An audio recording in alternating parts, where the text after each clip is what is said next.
Kahit ayaw ng ilang kapamilya fan, hindi mapipigilan ang pagi-guest ni Catherine Bernardo sa mga show ang GMA7.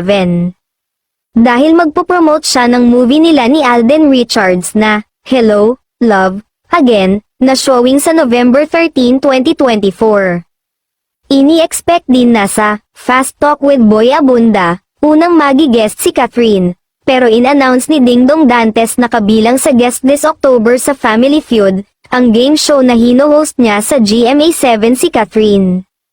Wala pang binanggit na date si Dingdong kung kailan ang scheduled guesting ni Catherine at hindi pa nga yata nakapag-taping ang kapamilya aktres, pero dahil sa announcement na yun ni Dingdong, marami ang natuwa at looking forward sila na mapanood siya sa show ng Kapuso Network.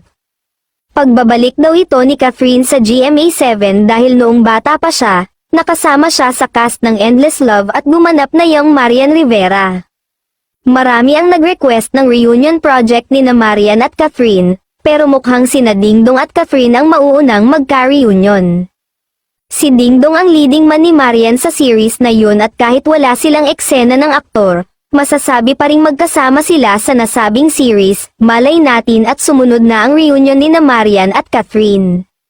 Nabanggit namin na may ilang kapamilya fans ang hindi pabor ng guesting ni Catherine sa GMA, lalo na at pinalutang ng ilang tagahanga ng Kapuso na babalik sa GMA si Catherine, hindi nga lang ito mapipigilan dahil co-produced ng Star Cinema at GMA Pictures ang pelikula sa direksyon ni Cathy Garcia Sampana, hindi rin nabanggit ni Dingdong kung makakasama ni Catherine sa pagi-guest sa Family Feud si Alden, siguro naman, pagsasabayin sila ng Kapuso actor pati na ang ibang cast ng nasabing pelikula.